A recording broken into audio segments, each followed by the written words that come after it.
Welcome back to Heard Tell. I'm Andrew Donaldson. Excited about this one. New guy on the program. Been wanting to put this together with him for a while. Finally got it done. Addison Hosner. He's an attorney. He's a Young Voices contributor. He's down in Florida doing a lot of civil litigation stuff, and we have some civil matters to discuss with him today. How are you, sir? Doing good, Aaron. Andrew, I apologize. Thanks for having me on. I appreciate it. I promise you I've been called far worse by far more important people. Don't sweat it one little bit. You've been writing in the Spectator about Congress and trading, and we don't mean baseball cards. We mean stocks, bonds, and other things. I just kind of want to open the floor for you to explain this to folks, because just on the sight of this, to the common person look at it, there's no way this is right, legal, or moral, or whatever else ground you want to put on. This thing just looks bad all the way around, don't it? Yeah, Andrew, I'll just start from the top here. I mean, this story has been developing. I wrote that piece back in kind of the tail end of December of last year. And the first reports that I was kind of seeing of this insider trading with Congress was back in around October of last year. But I promise you it's been going on for a lot longer than that. I would presume decades. The main issue here is there's been some questions raised, especially directed at our current Speaker of the House, Nancy Pelosi, about stock holdings that look very suspiciously timed, that have benefited her and many other members of Congress in a very scrupulous way. And make no mistake, I'd like to really emphasize this isn't a partisan issue. This is on both sides of the aisle. Republicans and Democrats are both really taking advantage of the information that they have from their public office positions. So, the big issue here was there's some members of Congress and a lot of people in the general public who want to prevent or outright ban congressional members from being able to trade securities. And, as a free market guy, the idea of banning people from participating in the market, yeah, that does rub me slightly wrong. I give that a lot of pause. But when you really think about the people we're talking about, these are not just your, average Joe. These are people who are writing our laws and who have information about what's going to occur, what's going to affect these stocks, what's going to affect our markets. And so for them to utilize that information from an office in which we elected them to, it's problematic. People are worried about corruption as it is. And with this happening, I think we're going to have a developing issue of people maybe running for office, not for the intent to help the general welfare of our public, but for their own personal gain. And that's what's essentially happening right now. So the speaker came out and openly said, we're a free market. We should be able to participate in these things, and has really been very lenient on trying to enforce regulation on congressional members. So that's where we stand right now, and we can delve into it a little more. Yeah, and like you said, this is anybody that's watched Congress with any kind of paying attention. This is not a new issue. I know on the Senate side, Richard Burr is being forced into retirement over a similar scandal. Not a household name, but a very powerful senator for many, many years. He's got some questionable trading activities that is basically pushing him out of office now. We can go back in history and find lots of examples of this. Where it gets messy, though, is you have somebody like the Speaker of the House, whose spouse, her husband, is a very wealthy individual from trading and other business affairs. Obviously, there's a lot of tentacles to this. How do we start kind of getting our arms around a story that's this big? Because obviously you have people in halls of power. We have Congress people. They're in charge of things like regulating. They have the power of the purse, these things. Just where do we even start getting into something this big? Because we know there's something wrong, but it's so big, you kind of see it from the outside. It's like, how do I even start approaching this issue? Yeah, I mean, so Andrew, I think a good place to even start tackling with this issue is like we go back to basically the public trust. And, we talk about how big the problem is. The Pew back in 1958 started a poll about people's opinions and trust in government officials back in 1958. And at that point, 73% of the American public trusted our government officials. The last time that poll was conducted was in April of 2021, and only 24% of Americans actually believe and trust our government officials. And I would surmise that that percentage is much lower now than it was in April of last year. So when we look at the issue, there's 535 congressional members, voting members. Of those 535, 430 of them last year did not make any securities trading. So that's a vast majority. The problem we have here, though, is 105 members did do securities trading, and those 105 members in 2021 alone racked up $290 million in the buying and selling of stocks. 105 individuals, $290 million. That is, it's incomprehensible, especially when you consider the average salary of a congressional member is $174,000. Speaker Pelosi's salary is $223,000 annually, and yet the millions that they're generating from these sales is astonishing. This isn't even taking into account the $140 million in options trading, which, if the listeners aren't aware, put and call options are basically betting on stock prices, whether they will go up or down. And there was $140 million in options trading last year by 6 congressional members. 6 members, $140 million. There was $124 million in private equity funds by 19 congressional members. And then, on a much smaller scale, but I think it's mainly because of the age of congressional members not understanding the technology yet, $500,000 in cryptocurrency trading occurred as well by only 6 members. So where do we start and how do we address this? And we look right now, John Ossoff, who is a senator from Georgia, he's a Democrat, is proposing a bill right now in which congressional members have to put all their any securities trading into a blind trust. And that blind trust will then be where any investments they want to do will occur while they're in office. He wants to ban the spouses and family members of these congressional members from being able to make trades. I haven't been able to delve into the specific language. I would, instead of, again, banning someone from participating, I think family members, spouses, congressional members, blind trusts, I think is a decent solution for this. There's, 2 outspoken members of Congress right now, Alexandria Ocasio, AOC, as she's referred to. She's very partisan in people's opinions of her, but she's been very outspoken and a champion of the American people, of saying that this is wrong and people are benefiting from this. So I do commend her for trying to bring attention to this issue. On the Republican side, there's been 2 who have been outspoken and are presenting their own bills, and that's Chip Roy and Michael Cloud, both Republicans out of Texas. So there is some bipartisan support here, but the problem is the vast majority of these 105 members of Congress are going to oppose this. I mean, why would they get rid of what's been lining their pocketbooks? So, I make a point in the article I wrote about who watches the Watchmen. And that's essentially what we have here. How do we assist in helping a situation in which the people who could assist are the same ones profiting from their own racketeering? And my only call to help is to look at these reports, the public disclosures by the public officials, and vote them out. That's really your best recourse here. You'd have to get rid of these individuals to then put people in who want to fix the problem, because until we do that, how can we govern those who govern us? Yeah, we're talking to Addison Hosner about Congress and trading. Let's do some nomenclature real quick. Put your lawyer hat on for it and explain this to me like I'm 5, just to make sure everybody's on the same page. Just knowing something's going to happen and buying stock about it, that's not necessarily insider trader by the legal terminology. Now, obviously, we have an extra layer here because we have lawmakers, so they have even more knowledge about things like maybe pending regulation, or obviously they deal with lobbyists who have insider information and run. Work through the nomenclature a little bit for us here, because we're throwing a lot of terms around. Just make sure everybody's on the same page that what is an insider trading in its normal term, and then what would be inappropriate trading when it comes to a lawmaker, because those 2 things might have a little bit of uniqueness to them. Right. So insider trading, which is regulated by the SEC, at the federal level, is any trade that is done with information that is provided to someone or to some corporate entity that would have any influence at all on the stock price, whether it be going up or going down, or any information at all that you would have. For example, let's say Microsoft has a new piece of technology they want to introduce, but Congress is discussing a potential regulation that would either limit or completely get rid of this new piece of technology. Well, if a Congress member is sitting on that board or that committee, and they know that this legislation is being talked about, and 2 weeks down the road, they're going to present it, they buy put options on a stock, which is a pretty much betting that this stock will be a lower price by this date. And they do that. And then 2 weeks down the road, they introduce this bill that says, we're not going to allow this piece of technology to enter the public sector.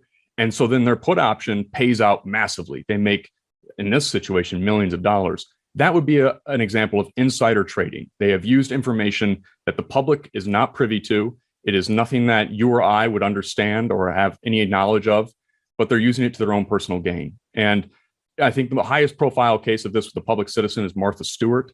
If you think back, I think it was back in the early 2000s. She was given a tip by her investment broker or someone along those lines that, hey, this stock is going to tank because there's something going on within the business. You should sell this now, or the term that's used is shorting it. You short the sale of the stock.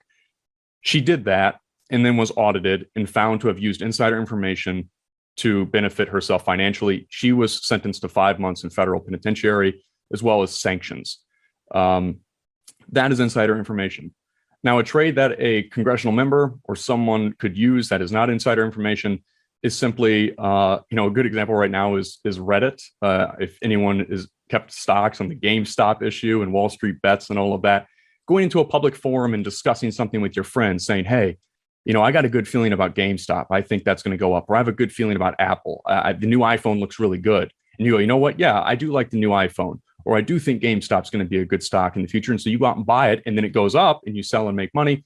That's not insider trading. That's simply discussion between public citizens. I mean, congressional members can do that. But what Congress is doing is using their information from their committees, using the regulations they know they're going to put forth, and then profiting from that. So that's, I guess, the easiest way I can explain the difference between the two. Yeah, we're talking to Addison Hosner, breaking down this story that he is covering, along with others, about insider trading and some untoward financial things going on in our Congress. We're going to continue to break into this with him when we continue right after this on Heard Tell.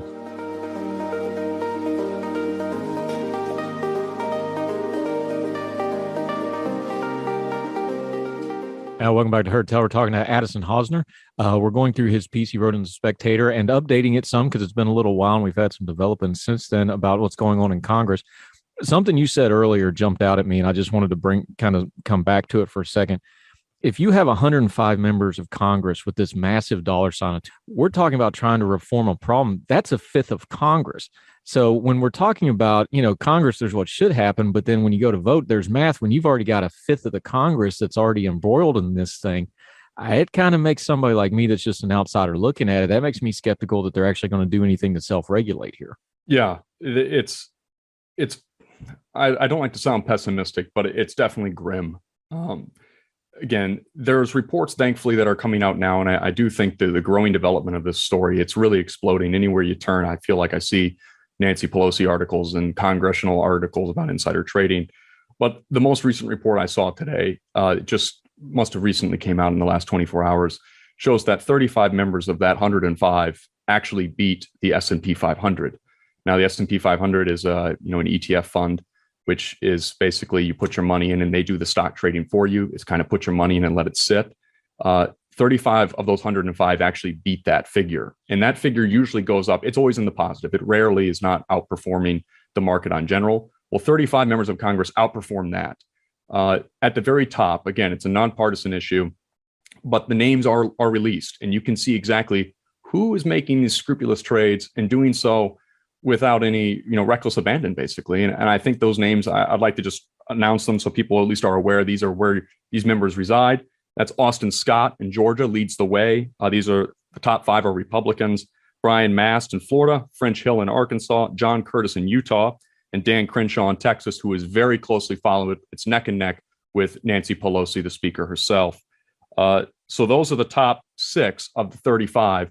But as you go down the list, it becomes much more nonpartisan. I mean, Democrat, Republican, Democrat, and it goes down the list. And Business Insider does a great job of also showing the map of the congressional hall, which senators and congressional members are in danger of violating these laws, which ones have openly violated these laws, and which ones are safe, which ones are doing good. And again, 430 are doing good. There is some legislation in place right now to prevent this. It's called the Stock Act, which is the Stop Trading on Congressional Knowledge. The Stock Act, very clever of them. This was passed in 2012, but the issue here is it's lip service. It's actually ineffective. It's just there to make us feel like we're safe. The teddy bear is in our hands. Don't worry, we're regulating ourselves. We got this. So the Stock Act requires the congressional members report any trades they make within 45 days. Well, that rarely happens. Last year, 54 members of Congress didn't report their trades within 45 days. And 182 staffers, these are people who work for congressional members, maybe not those 54, but people who work in Congress, also violated the Stock Act. So again, the question of who watches the watchmen, this is where we talk about what can be done about this. There's no oversight really. And making another committee to oversight the committee of people who are violating things on their own committee, it just becomes too many cooks in the kitchen. So I really do. This look at the maps, look at who's violating these things, and try to organize ways to get these people out.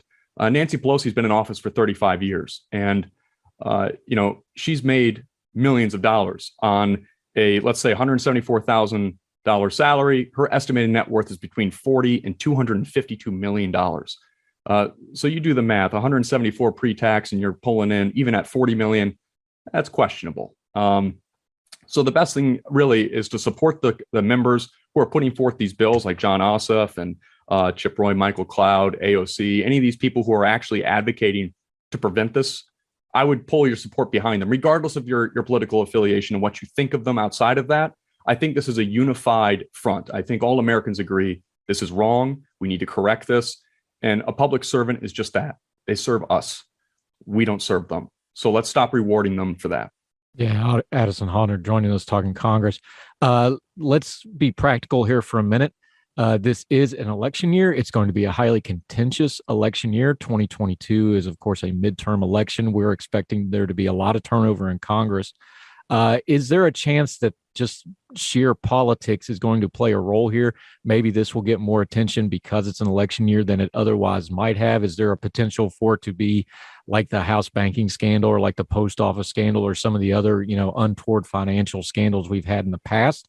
Or do you think because it's an election year, they might try to sweep this under the rug? Because again, this is a lot of members of Congress. It's a bipartisan list. The speaker herself's involved, so you can take that for what that's worth.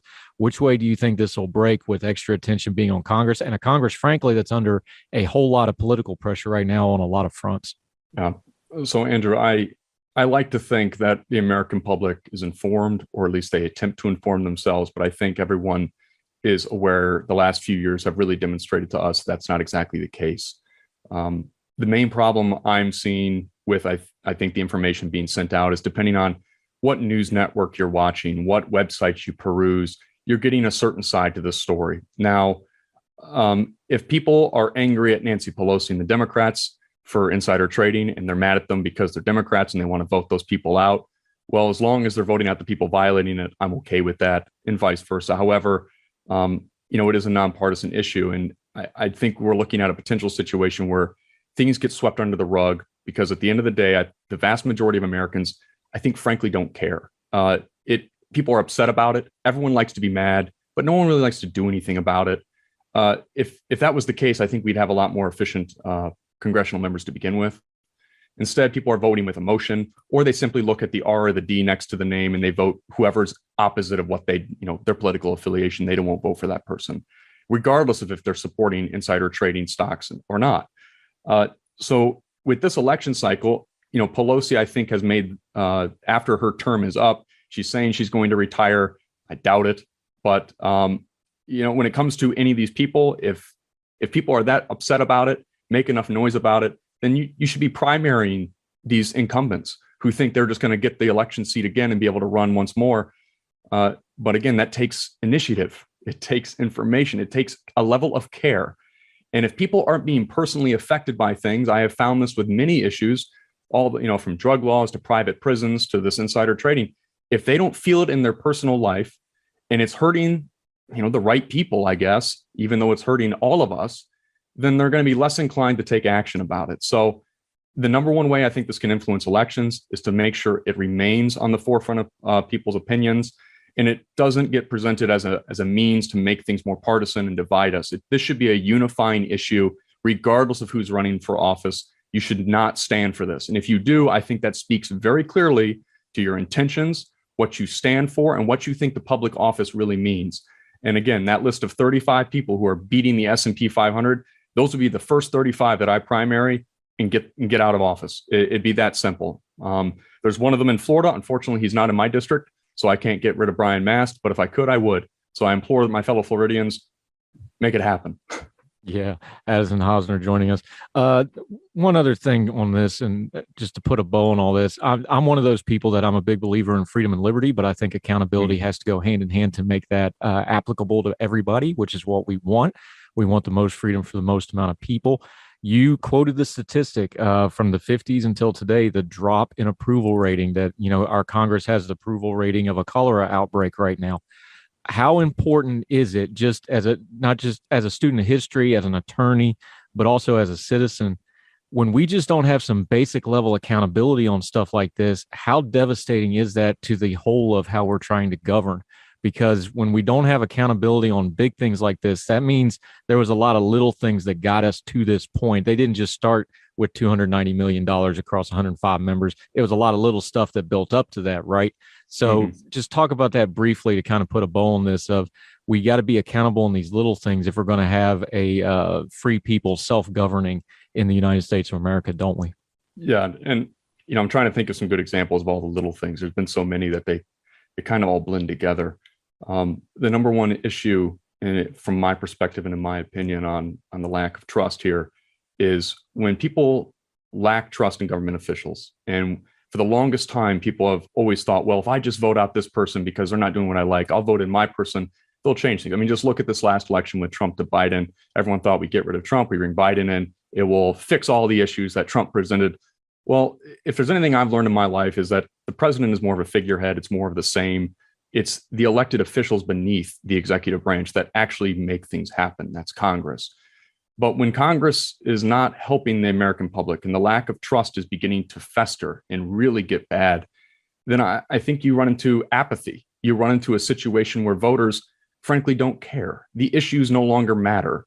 It's based around more of emotionally, how do I feel about this individual? Does this make me feel like I'm winning? And when you divide the country the way we're divided now with the partisan politics, we're losing sight of what the role of government is, which is to assist the American public. But when it's clear through our research on trust that that's not happening, and that the American public, regardless of who they vote, really is getting the short end of the stick, I think apathy at the polls will continue to rise. And with that, you're going to have the less informed voters voting. As the more informed voters realize, does it really matter who wins? Because even if I get my candidate in, if again the majority of those 105 are still around, well, they can filibuster and completely prevent the bills that would regulate these issues from passing.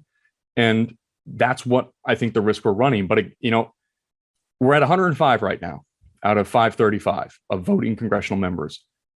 Let's stop the bleeding. And apathy is the number one danger to any progress, whether it's in your personal or professional life. And if we let apathy govern our own ideas of what government should be, then I don't think fixing the issue, I mean, it's never going to fix itself, but it certainly won't get better. And this is very 1984 to say, but the longer you let these things erode, eventually your freedoms will begin to erode until you realize, wait a minute, I don't like this. We need to stop it. It's too late. You've already let it happen. And that's kind of what you're alluding to. The small things continue to add up to these big things. And once these big things are in place, forget it. You're not going to be able to, roll the cat back into the bag. So my biggest, imploring the American people and any of your listeners is just to remain, adamant to get public officials who truly stand for what they say. They want to see the good of this country succeed, and they stand for, free market liberty, for individual rights.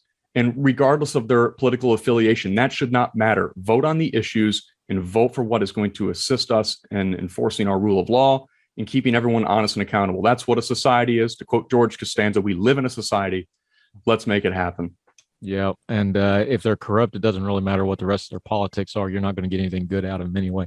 Yeah. Addison Hosner, I so appreciate your time, sir, today. Another of the great Young Voices contributors that we partner with. Let folks know where they can find you on social media and the writing things you have going on so they can continue to follow you until we can get around to getting you back on later, sir. Yep. So the best place to follow me, occasionally I'll make posts. I'm on Instagram under a professional account at attorney_Addison. On LinkedIn, I occasionally make posts and update on what I'm doing. But at the Young Voices website as well, you can find my talent page on there, in which will provide links to all the work I've done previously and what I will do in the future. And overall, Andrew, I really appreciate having me on and look forward to talking with you in the future. Yep. And that Young Voices talent page, he'll be one like Brad Palumbo. I'm going to make sure they don't ever put my picture right beside his, because while I can compete well in the arena of idea, my headshot just can't compete with folks like y'all. But I do appreciate your opinions and views, sir. Thank you so much for your time. We'll have you back again soon, I hope. Thank you, Andrew. Much appreciated. Thank you, sir. Great job.